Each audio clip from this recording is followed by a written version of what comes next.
ಅದನ್ನು ನಂಬ್ಕೊಂಡು ಎಲ್ಲ ಕಡೆ ಸಾಲ ಮಾಡಿದ್ದೇವೆ ನಾವು. ಎಲ್ಲರೂ ಬಂದು ಜೀವ ತಿಂತಿದ್ದಾರೆ.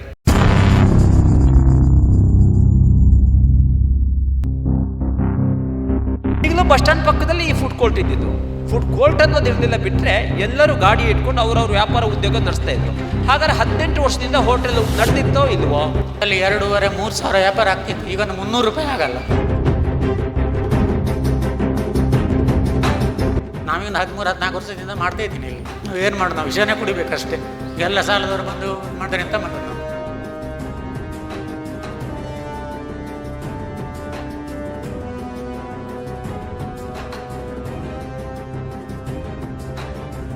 ತಾಲೂಕು ಆಡಳಿತದ ಮಾತು ನಂಬಿ ಅಂಗಡಿ ಜಾಗ ಬಿಟ್ಟ ಬೀದಿ ಬದಿ ವ್ಯಾಪಾರಿಗಳು ಈಗ ಅಕ್ಷರಶಃ ಬೀದಿಗೆ ಬಿದ್ದಂತಾಗಿದ್ದಾರೆ.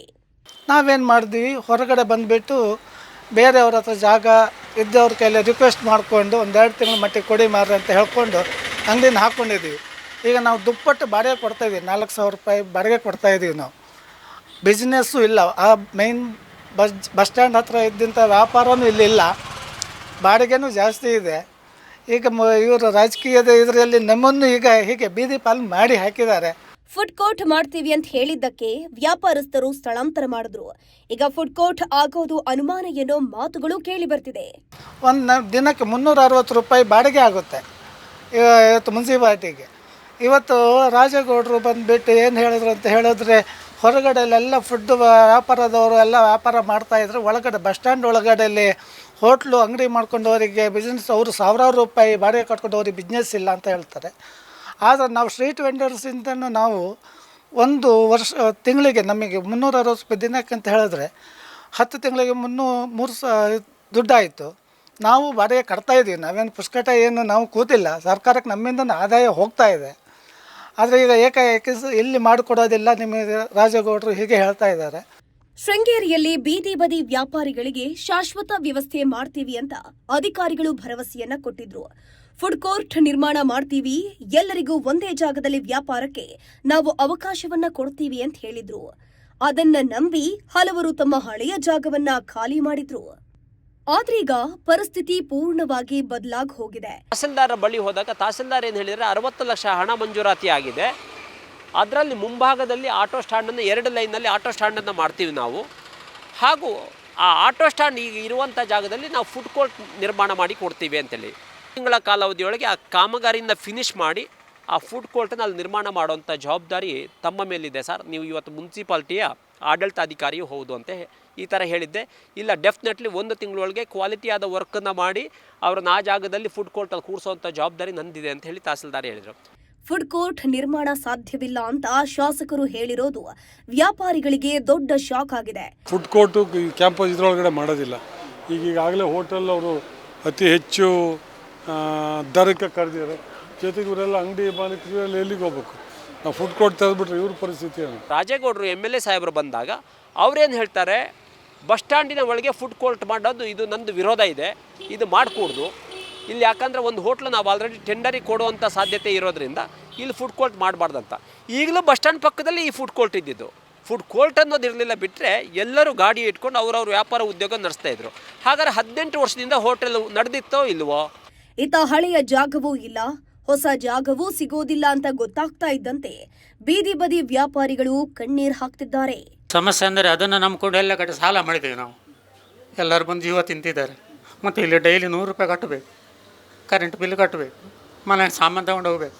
ಎಲ್ಲಿಂದ ತೊಗೊಂಡು ಹೋಗ್ಬೇಕು? ಒಂದು ಸಲ ದಿಢೀರ ಮಳೆಗಾಲದಲ್ಲಿ ತೆಗೀರಿ ಅಂದರೆ ಎಂತ ಮಾಡೋದು ನಾವು? ಹಾಂ, ಒಬ್ಬರಿಗೆ ಒಂದೊಂದು ಕಾನೂನು ಮಾಡಿದ್ದಾರೆ ಇವರು.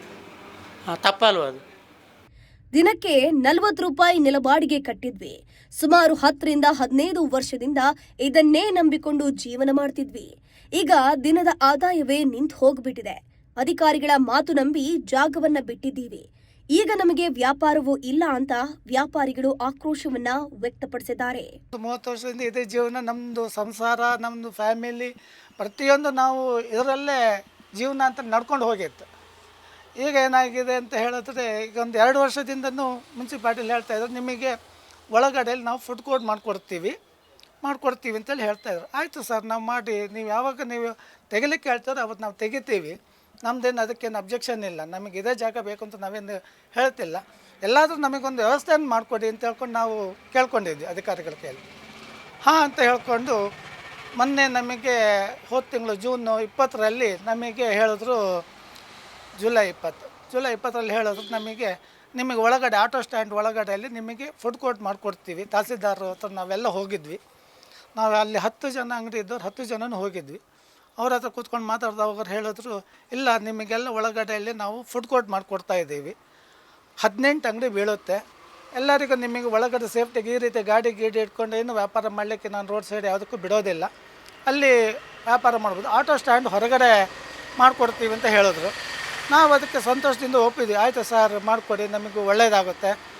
ಬಾಡಿಗೆ ಸರ್ ಬಾಡಿಗೆ ಸ್ವಲ್ಪ ಎಲ್ಲ ಜಾಸ್ತಿ ಆಗ್ಬೋದು, ತೊಂದರೆ ಇಲ್ಲ, ನಾವು ಅದಕ್ಕೂ ಒಪ್ಕೊಂಡು. ಯಾಕಂದರೆ ಬಾಡಿಗೆ ಜಾಸ್ತಿ ಆಯಿತು ಅಂತ ಹೇಳಿದ್ರು ನಮಗೊಂದು ಪರ್ಮನೆಂಟ್ ಒಂದು ಸ್ಟ್ರಕ್ಚರ್ ಇರುತ್ತಲ್ಲ ಅಂತ ಹೇಳ್ಕೊಂಡು ನಾವೊಂದು ಭಾಳ ಸಂತೋಷ ಪಟ್ವಿ. ಇವತ್ತು ನಾವು ನೆಲ ಬಾಡಿಗೆ ಅಂತೇಳಿ 36 ರೂಪಾಯಿ ನಾವು ಕಟ್ತಾಯಿದ್ವಿ. ಟೋಟಲ್ ನಮ್ಮದು 10 ಅಂಗಡಿ ಇರೋಷ್ಟೊತ್ತಿಗೆ ಒಂದು ದಿನಕ್ಕೆ 360 ರೂಪಾಯಿ ಬಾಡಿಗೆ ಆಗುತ್ತೆ ಇವತ್ತು ಮುನ್ಸಿಪಾಲ್ಟಿಗೆ. ಇವತ್ತು ರಾಜಗೌಡರು ಬಂದುಬಿಟ್ಟು ಏನು ಹೇಳಿದ್ರು ಅಂತ ಹೇಳಿದ್ರೆ, ಹೊರಗಡೆಯಲ್ಲೆಲ್ಲ ಫುಡ್ ವ್ಯಾಪಾರದವರು ಎಲ್ಲ ವ್ಯಾಪಾರ ಮಾಡ್ತಾಯಿದ್ರು, ಒಳಗಡೆ ಬಸ್ ಸ್ಟ್ಯಾಂಡ್ ಒಳಗಡೆಯಲ್ಲಿ ಹೋಟ್ಲು ಅಂಗಡಿ ಮಾಡ್ಕೊಂಡವರಿಗೆ ಬಿಸ್ನೆಸ್ ಅವರು ಸಾವಿರಾರು ರೂಪಾಯಿ ಬಾಡಿಗೆ ಕಟ್ಕೊಂಡವ್ರಿಗೆ ಬಿಸ್ನೆಸ್ ಇಲ್ಲ ಅಂತ ಹೇಳ್ತಾರೆ.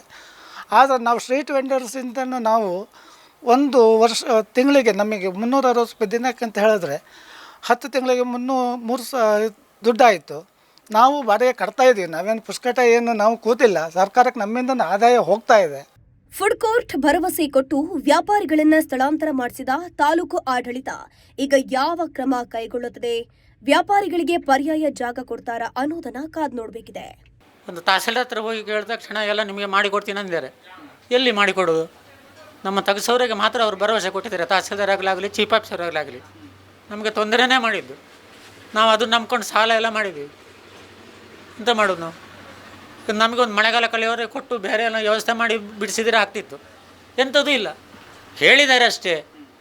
ಹೇಳಿದ್ದಾರೆ, ಮೊನ್ನೆ ರಾಜಗೌಡರು ಬಂದಿದ್ದರು ಇಲ್ಲಿ ಬಸ್ ಸ್ಟ್ಯಾಂಡಿಗೆಲ್ಲ ಬಂದ, ಅಲ್ಲಿ ಬಸ್ ಸ್ಟ್ಯಾಂಡ್ ಸೋರುತ್ತೆ ಅಂತೇಳಿ ಎಲ್ಲ ಬಂದು ಎಲ್ಲ ನೋಡಿದ್ದಾರೆ. ಆದರೆ ಇದು ಮಾಡಿಕೊಡ್ತೀವಿ ಯಾವ ಗ್ಯಾರಂಟಿ? ಫಸ್ಟಿಗೆ ನಮ್ಮದು ಈ ಕಡೆ ಇತ್ತು, ಅಲ್ಲಿಂದ ಇವರು ಹರಿಶೆಟ್ರು, ವೇಣು ಮತ್ತು ರತ್ನಾಕರ್ ಅವರೆಲ್ಲ ಅವ್ರ ಬೋರ್ಡ್ ಇತ್ತು ಅವಾಗ, ಅವರೆಲ್ಲ ಸೇರಿ ನಮಗೆ ಅಲ್ಲಿ ನೀವು ಅಲ್ಲಿ ಮಾಡಿ ಅಂತ ಹೇಳಿದ್ರು. ವೇಣು ಅವರ ಅಧ್ಯಕ್ಷರಾಗಿದ್ದರು ಅವಾಗ, ಅವರೆಲ್ಲ ಹೆಲ್ಪ್ ಮಾಡಿದರು. ಈಗ ಬೋರ್ಡ್ ಇಲ್ಲ, ಈಗ ಅಧಿಕಾರಿಗಳದ್ದೇ ತೀರ್ಮಾನ. ಈಗ ಭಾರಿ ಬೇಜಾರಾಗುತ್ತೆ. ಹೊಡೆತ ಸಿಕ್ಕಾಪಟ್ಟೆ. ಏನು ಗೊತ್ತಿದೆಯಾ, ನಮಗೆ ಅಲ್ಲಿ 2,500-3 ಸಾವಿರ ವ್ಯಾಪಾರ ಆಗ್ತಿತ್ತು. ಈಗ 300 ರೂಪಾಯಿ ಆಗಲ್ಲ. ಈಗ ನೋಡಿ, ಅರ್ಧ ಕೆಜಿ ಹಿಟ್ಟು ತಂದಿದ್ದೀನಿ, ಅರ್ಧ ಕೆಜಿ ಹಿಟ್ಟು ಖಾಲಿ ಮಾಡಲಿಕ್ಕೆ ಆಗ್ತಿಲ್ಲ. ನಂತರ ಏನು ಮಾಡೋದು ಹೇಳಿ? ಏನಲ್ಲ, ನಮಗೊಂದು ವ್ಯವಸ್ಥೆ ಮಾಡಿ ಕೊಡಲಿ ಅಂತ ಹೇಳು ನಾವು. ಮತ್ತೆ ಇದು ಮಾಡಿ ಟೆಂಡರ್ ಮಾಡಿ, ಈಗ ಹಾಳ್ಬುರಿ ಎಷ್ಟು ಜನ ಮಾಡ್ತಿದ್ದಾರೆ ಅವರಿಗೆಲ್ಲ ಒಂದು ಅವಕಾಶ ಮಾಡಿಕೊಟ್ಟು ಬೇಕಾದ್ರೆ ಮತ್ತೆ ಟೆಂಡರ್ ಮಾಡಲಿ. ನಾವೀಗ 13-14 ವರ್ಷದಿಂದ ಮಾಡ್ತಾಯಿದ್ದೀನಿ ಇಲ್ಲಿ. ನಾವು ಏನು ಮಾಡೋದು? ನಾವು ವಿಷಯನೇ ಕುಡಿಬೇಕಷ್ಟೇ. ಎಲ್ಲ ಸಾಲದವ್ರು ಬಂದು ಮಾಡಿದ್ರೆ ಎಂತ ಮಾಡೋದು ನಾವು? 200-300 ರೂಪಾಯಿ ವ್ಯಾಪಾರ ಆಗಲ್ಲ. ಈ ರೀತಿಯ ಇನ್ನಷ್ಟು ವಿಡಿಯೋಗಳು ನಿಮಗೆ ಸಿಗಬೇಕೇ? ಹಾಗಾದ್ರೆ ಈಗಲೇ ನ್ಯೂಸ್ ಮಲ್ನಾಡ್ ಚಾನೆಲ್ನ ಸಬ್ಸ್ಕ್ರೈಬ್ ಆಗಿ, ಕೆಳಗಿರೋ ಸಬ್ಸ್ಕ್ರೈಬ್ ಬಟನ್ ಮೇಲೆ ಕ್ಲಿಕ್ ಮಾಡಿ ಉಚಿತವಾಗಿ ಸಬ್ಸ್ಕ್ರೈಬ್ ಆಗಿ. ನಿಮ್ಮ ಒಂದೊಂದು ಸಬ್ಸ್ಕ್ರೈಬ್ ಕೂಡ ನಮಗೆ ಬೆಂಬಲ, ಸ್ಫೂರ್ತಿ.